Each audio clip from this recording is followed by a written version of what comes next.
آگے دریا آ گیا, کوئی پل نہیں, کوئی شے نہیں. اسلام کی عزت کا سوال ہے.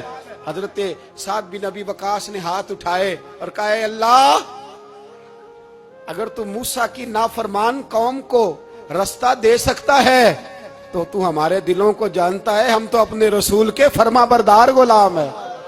آنا مہربانی کر کی اگر تو نے دل مسلم کی دل جوئی نہیں تو ہمیں تانا دیں گے بت کے مسلم کا خدا کوئی نہیں.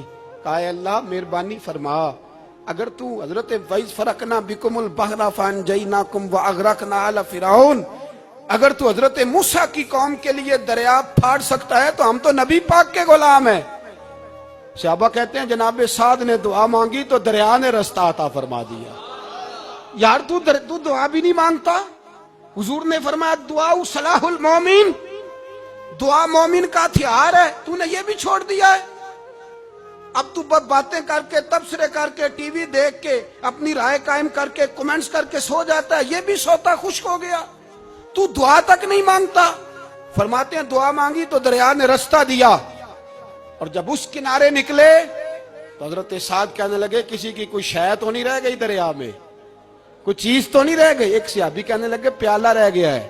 تو حضرت سعد فرمانے لگے او دریا, ہمارا پیالہ واپس نہیں کر دیتا. تو کہتے ہیں کہ لہر آئی تو پیالہ بھی باہر پھینک گئی. او بھائی, ہم اسی رسول کا کلمہ پڑھتے ہیں جن کا حضرت سعد بن ابی وقاص نے کلمہ پڑھا تھا. اور کسی جگہ میرے نبی پاک نے نہیں فرمایا اللہ صحابی کی سنے گا بعد میں آنے والوں کی نہیں سنے گا, کسی جگہ نہیں کہا. پر تو کشکولے دعا بھی نہیں اٹھاتا. مصیبت میں بھی اب یاد خدا ہم کو نہیں آتی, دعا منہ سے نہ نکلی, جیبوں سے عرضیاں نکلی, تو یہ کام بھی نہیں کرتا. میرا دل کرتا تھا چلو اور کچھ نہ ہو, مسجدوں میں اجتماعی دعا ہی ہو جائے, پر اس طرف بھی توجہ نہیں. وہاں بھی کہتے ہیں مولوی صاحب جلدی کرو گھر جانا ہے, اتنی لمبی دعا, اور کمنٹس کر رہے ہیں لوگ, کہتے ہیں آپ اپنے گھر کی سوچیں. میرے بھائی دعا, صلاح الدین ایوبی فلسطین کی جنگ لڑ رہے تھے, خبر آئی کہ عیسائیوں کا ایک بحری بیڑا, بحری جہاز اسلحہ لے کے آ رہا ہے, نیزے ہیں, تلواریں ہیں, تیر ہیں. صلاح الدین ایک بزرگ تھے, ان سے ملے تو کہنے لگے بابا جی آپ بھی دعا کرو.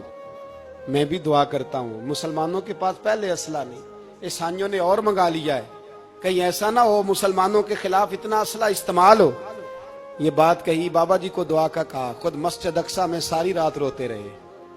صلاح الدین ساری رات, ہمارا حکمران جسے ربنا آتنا فی الدنیا پوری نہیں پڑھنی آتی, اور اب تو ایسے پیر آ گئے میدان میں جو سورہ فاتحہ سیدھی نہیں سنا سکتے الا ماشاءاللہ. ساری رات صلاح الدین ایوبی روتے رہے. وہ بزرگ کہتے ہیں میں بھی کونے میں تھا, پر جس درد سے اس نے دعا مانگی میں نہیں مانگ سکا. سویرے خبر آئی کہ دشمن کا وہ بحری بیڑا جو اسلحہ لے کے آ رہا تھا دریا میں غرق ہو گیا ہے. صبح خبر آئی تو وہ شخص ایک آگے بابا جی سے کہنے لگا بابا جی وہ بحری بیڑا دریا میں غرق ہو گیا. تو بابا جی رو پڑے, کہنے لگے دریا میں غرق نہیں ہوا, صلاح الدین ایوبی کی آنسوؤں میں غرق ہو گیا ہے.